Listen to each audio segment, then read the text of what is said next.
Hello bachcho. Let's read the question. Which of the following is not true about H2O molecule? Option A. The molecule has mu equals to 0. Mu is dipole moment. Option B. The molecule can act as a base. Option C. Show abnormally high boiling point in comparison to the hydrides of other element of oxygen group. And option D.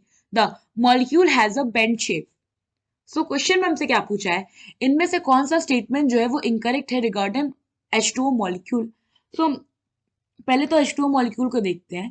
तो यहाँ पे जो H2 में oxygen है ये हमारा central atom है, ये हो गया ऑक्सीजन। ऑक्सीजन पे अगर आप वैलेंस इलेक्ट्रॉन देखो तो ऑक्सीजन पे वैलेंस इलेक्ट्रॉन होते हैं 6, जिसने कि इसमें से दो हाइड्रोजन से बॉन्ड बना ले। इट मीन्स कि अब इस पे दो लोन पेयर बचे हैं। तो ये हो गया ऑक्सीजन के दो लोन पेयर और ये हो गया हाइड्रोजन, ये हो गया हाइड्रोजन। नाउ अगर यहाँ पे लोन पेयर है तो क्या होगा, इनमें रिपल्शन होगा। तो ये क्या करेंगे, लोन पेयर जो हमारे बॉन्ड पेयर हैं उनको भी रिपेल करेंगे, जिससे कि इसका जो शेप होता है अगर आप देखो तो वो वी शेप होता है, या आप कह सकते हो बेंड शेप होता है। एंड अगर आप इसका हाइब्रिडाइजेशन देखो तो हाइब्रिडाइजेशन कैसे निकलता है, फॉर हाइब्रिडाइजेशन हमें स्टेरिक नंबर पता करना होता है। अब स्टेरिक नंबर क्या होता है, स्टेरिक नंबर होता है number of sigma bond plus lone pair. Now H2 के केस में सिग्मा बॉन्ड है 2 एंड लोन पेयर है 2, तो स्टेरिक नंबर आ गया 4। इट मींस इसका हाइब्रिडाइजेशन होगा sp3। तो ऑक्सीजन जो होता है sp3 हाइब्रिडाइज होता है। सो sp3 अगर हाइब्रिडाइज है तो इसका शेप कैसा होना चाहिए था, टेट्राहेड्रल। बट क्योंकि इसमें लोन पेयर प्रेजेंट होता है और दो लोन पेयर है, तो विस्पर थ्योरी कहता है कि अगर इस पे दो बॉन्ड पेयर और दो लोन पेयर है तो इसका शेप होगा वी शेप या फिर आप कह लो बेंड शेप।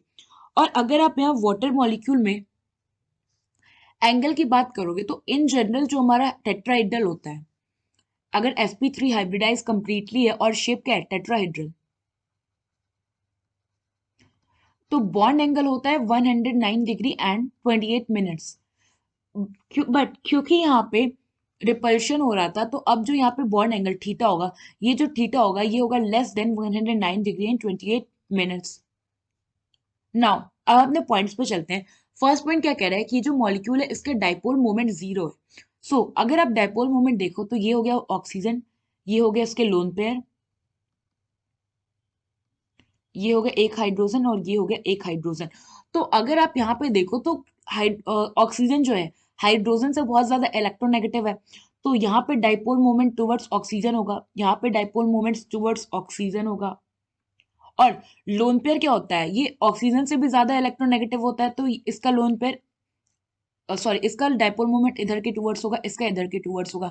नाउ हमने कंसीडर कर लिया कि जो OH के बीच में डाइपोल मोमेंट है ये है म्यू1, और जो हमारा लोन पेयर और ऑक्सीजन के बीच का डाइपोल मोमेंट है ये है म्यू2।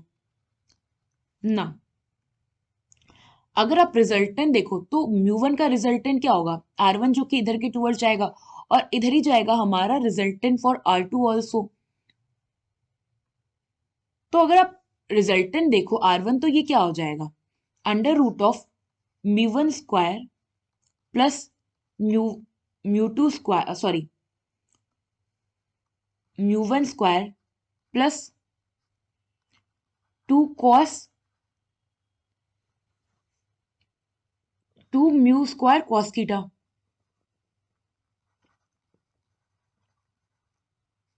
यहां से हमारा R1 निकलेगा, सेम ऐसे ही हमारा R2 भी निकलेगा, which is equal to under root of म्यू2 का स्क्वायर प्लस म्यू2 स्क्वायर प्लस 2 टाइम्स ऑफ म्यू2 स्क्वायर, यहाँ पे म्यू1 स्क्वायर होगा, कॉस इनके बीच का जो एंगल होगा, सपोज इनके बीच का जो एंगल है वो है x, तो हमने कर दिया cos x square cos x. Now जो यहाँ पे हमारा आर नेट होगा, या आप कह लो जो हमारा म्यू नेट होगा रिजल्टेंट बेसिकली, वो क्या होगा R1 plus R2 which is not equal to 0। क्योंकि ये हमारा क्या है, आप ऐसे भी कर सकते हो कि जो हमारे जो मॉलिक्यूल बेसिकली पोलर होते हैं, तो जो पोलर मॉलिक्यूल होते हैं इन जनरल इनका डाइपोल मोमेंट जीरो के इक्वल नहीं होता है।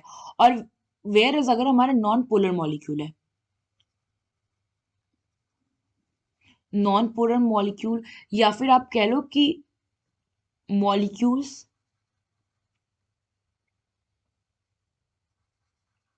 in which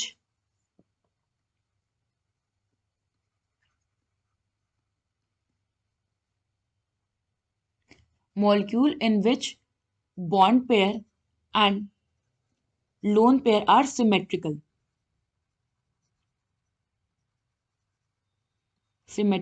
arranged.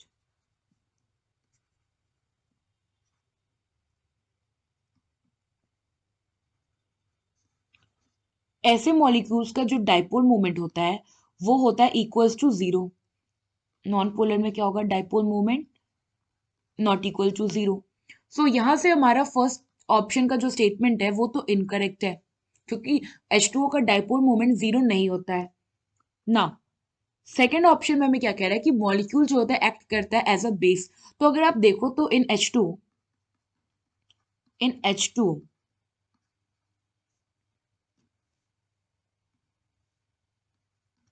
oxygen have lone pair, hence it will act Lewis base. सो हमारा ऑप्शन बी का जो स्टेटमेंट है वो करेक्ट है ना। ऑप्शन सी हम पे क्या कह रहा है कि ये जो हमारा H2 होता है इसका बॉइलिंग पॉइंट जो होता है बाकी के जो एलिमेंट है ऑक्सीजन ग्रुप के उनके हाइड्राइड से ज्यादा होता है। तो ये हमारा स्टेटमेंट करेक्ट है, क्योंकि अगर आप H2 मॉलिक्यूल की बात करो, H2 में यहाँ पे हाइड्रोजन क्या है, ऑक्सीजन के साथ बॉन्डेड है। और हमें पता है कि अगर हाइड्रोजन ऑक्सीजन फ्लोरीन या नाइट्रोजन जैसे इलेक्ट्रोनेगेटिव एटम के साथ बॉन्ड होता है तो वहां पे वो हाइड्रोजन बॉन्डिंग फॉर्म करता है। और बाकी के जो हमारे ग्रुप एलिमेंट्स है लाइक H2S, H2SC, यहाँ पे क्या है, नो हाइड्रोजन बॉन्ड। इसलिए इनका जो बॉइलिंग पॉइंट होता है वो वाटर के कंपैरिजन में काफी ज्यादा कम होता है।